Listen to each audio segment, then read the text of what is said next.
Ok, bienvenue sur la chaîne, ici Victor. Je vais vous faire aujourd'hui une analyse d'un email pour que vous puissiez voir concrètement les erreurs à ne pas faire pour vos propres emails et les améliorations possibles que vous pouvez aussi faire de votre côté sur vos emails. L'idée c'est vraiment d'éviter certaines erreurs et de mettre en place des bonnes pratiques, des améliorations pour vos emails pour augmenter vos conversions, vos ventes sur vos emails. Ok.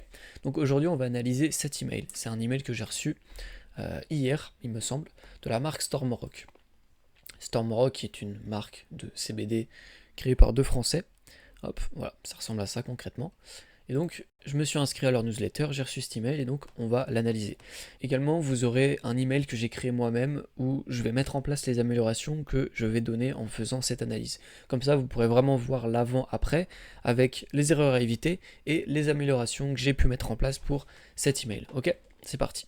Donc concrètement, vous pouvez voir déjà l'email à quoi il ressemble. Le gros problème de cet email pour moi, c'est au niveau du texte et de la mise en page. Quand on ouvre cet email, le texte est vraiment très compressé, très compact, et donc ça donne pas forcément envie de lire. Également le call to action ici, donc l'email, vous pouvez le voir ici, il y a des couleurs plutôt jaunes au niveau du branding du site, et le CTA est en jaune. Ça à la limite pourquoi pas, sauf que du coup le CTA ici ne ressort pas. Également il n'y a pas assez de call to action. Euh, Deuxième chose, c'est quand je me suis inscrit, on va peut-être pas le voir ici, je me suis inscrit pour avoir un code de réduction. Donc j'ai eu mon code de réduction quand j'ai validé mon inscription sur le site, mais quand je reçois cet email, j'ai pas le code de réduction une nouvelle fois. On me relance pas sur le code de réduction, c'est une grosse erreur parce que les personnes qui vont s'inscrire, elles vont peut-être pas utiliser le code directement et donc si vous avez des emails pour les relancer, pour les pousser à utiliser ce code, bah, de cette manière-là, vous allez gagner en vente, gagner en conversion. C'est comme ça que vous pouvez générer pas mal d'argent sur votre séquence de bienvenue. Ok, ça c'est un email, le premier email de la séquence de bienvenue. Bienvenue dans la Stormrock Family. Ok. Donc le call to action. Donc ici, moi j'aurais mis directement le code promo. Ok. Donc accéder à ton code promo pour X%, etc. Le CTA bien plus mis en valeur, ok, pas avec des couleurs jaunes. Voir nos produits également, ça fait un peu viens sur le site pour raquer. Donc c'est pas forcément le meilleur call to action à mettre. Par contre, ça c'est très bien, les 4 points, livraison, assurance colis, emballage anonyme, paiement sécurisé. Ça te permet de lever les objections, d'accord. Ok, bah la livraison elle va coûter cher, etc. Bah non, la livraison elle est gratuite, ok. Bon, à partir de 49 €, mais voilà. Assurance colis, si je perds mon colis ou qu'il est détérioré, bon voilà, il y a une assurance. J'ai pas forcément envie que mon entourage sache que je fume du CBD, c'est un peu tabou. Bah, l'emballage il sera anonyme pour un maximum de discrétion. Et avec le paiement sécurisé, ça c'est classique. Également, ça très bien. Beaucoup d'avis clients, on voit plus de 2000 avis clients avec 4,4 niveau des avis, ça c'est super. Ça il faut le garder, il faut le mettre en avant. Même pourquoi pas rajouter des avis clients.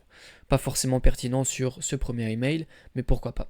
Moi ce qui me pose vraiment problème, c'est bah, typiquement l'image. Là, par exemple, on va cliquer dessus, mais on ne sait pas qu'on peut cliquer dessus. C'est un peu ça le problème. Et donc on arrive sur le site. Moi ce que j'aurais mis en place, c'est comme on est sur un email de bienvenue, la personne découvre la marque.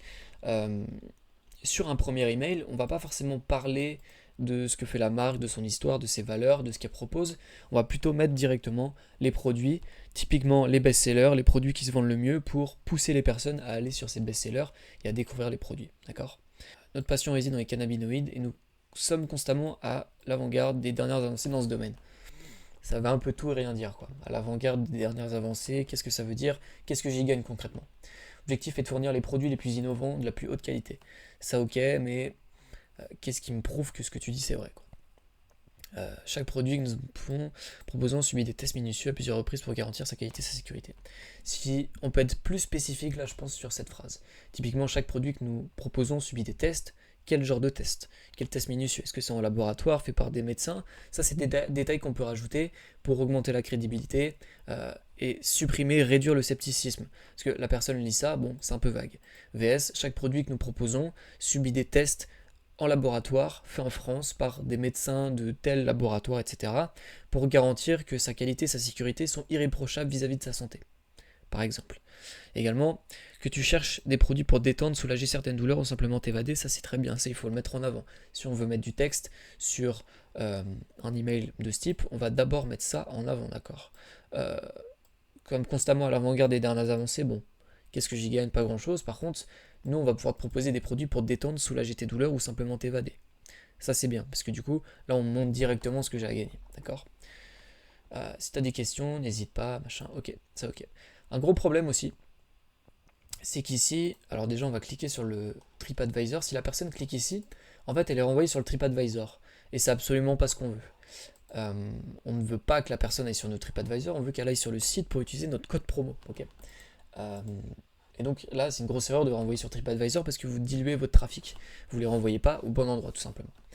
Également pour Instagram, hop, si je clique, ça me renvoie sur Instagram donc. Déjà le lien ne marche plus, ouais, la page ne fonctionne plus. Si les fondateurs de Stormbrook, si vous voyez ça, changez le lien Instagram. Et donc, on ne veut pas renvoyer les gens sur Instagram, on veut les renvoyer encore une fois sur notre site. Donc, typiquement, ce type d'icône où on renvoie sur les réseaux sociaux, moi je le déconseille, simplement parce que ça dilue le trafic. Nous on veut envoyer à un seul endroit. Si on veut faire un email spécial Instagram, on fait un email spécial Instagram. On ne fait pas un email pour renvoyer les gens sur Instagram alors qu'on est en train de promouvoir des éléments du site. Ok. On va passer à la deuxième partie où je vais vous montrer l'email que j'ai créé, le deuxième email, donc une version améliorée de cet email, pour vous montrer un peu les améliorations. Ok, on est de retour donc sur Figma. Donc l'idée, bienvenue chez Stormbrook, classique, ça c'est la headline, j'ai gardé la même chose.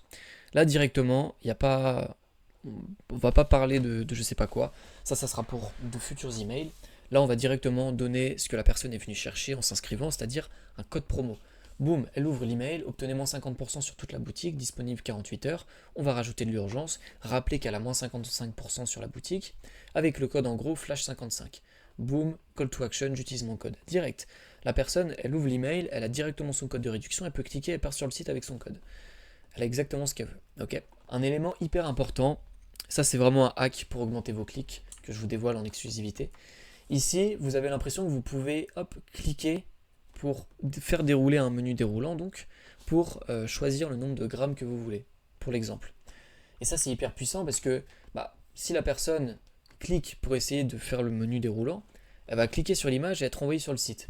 Donc c'est un peu tromper les gens et en même temps pas vraiment parce que cet élément il existe vraiment sur le site et donc il peut vous permettre d'augmenter facilement vos clics, ce qu'on appelle un élément disruptif, d'accord? Également des images comme ça avec une petite image, une petite souris qui clique, ça augmente énormément les clics, mais vous vous rendez même pas compte. Ça peut augmenter, ça peut même doubler vos nombres de clics juste avec ça, parce que vous poussez les gens à cliquer. Un truc qui clique, ils vont se dire ok, je vais cliquer en fait, tout simplement. Ok, best-seller, encore une fois des avis, là on barre le prix 99,45, testez le full spectrum. Donc là l'idée c'est vraiment de donner le code de réduction en premier, de promouvoir, de mettre en avant les produits parce que la personne découvre la marque potentiellement. Et donc de mettre en avant les best-sellers, ce qui se vend le mieux. Et donc l'idée c'est de convertir le plus rapidement possible nos prospects en clients avec des produits qui l'intéressent. On veut lui mettre des produits devant lui. VS l'email à côté, où en fait on met une image d'un produit, mais on n'explique pas vraiment ce que c'est, on sait pas trop quoi. Également la réduction qui n'est pas du tout mise en avant. Okay. Également on va rajouter les éléments pour la livraison, l'assurance colis, l'emballage anonyme, paiement sécurisé, ce genre de choses. Et puis ensuite rajouter la preuve client, puis l'adresse de la boîte. Un truc que j'ai pas mentionné ici, c'est que d'un point de vue RGPD, vous êtes obligé légalement de mettre une adresse, l'adresse en fait de votre boîte, donc typiquement la Stormbrook, là vous mettriez, admettons votre adresse de boîte elle est avenue des Champs-Élysées, vous allez mettre Stormbrook 2024, enfin le nom de votre boîte 2024, avenue des Champs-Élysées. Pour vous désinscrire, cliquez ici, le lien de désinscription. Et donc voilà, l'idée c'est de mettre en premier le code de réduction, le call to action, les best-sellers, call to action, troisième best-seller, call to action, ce qu'on appelle des anti-risques, des logos anti-risques, de la preuve sociale, et hop, ça part. Franchement, pour votre email de bienvenue, il ne faut pas en faire trop, il faut directement donner ce que la personne veut, et après ensuite vous pouvez parler de l'histoire de la marque, de vos avantages, de pourquoi vous êtes différent en fait de vos concurrents typiquement. Ça se développe tout au long de la séquence de bienvenue. Mais vraiment pour le premier email, vous voulez faire ouvrir la personne et qu'elle récupère son code promo. Lui donner ce qu'elle est venue chercher, tout simplement. Ok ? Donc voilà, merci d'avoir regardé cette vidéo, abonnez-vous, lâchez un like, je vous mets une vidéo qui pourrait vous intéresser sur les paniers abandonnés, juste ici, là, par là, en haut à droite normalement. Abonnez-vous, et je vous dis à bientôt, c'était Victor.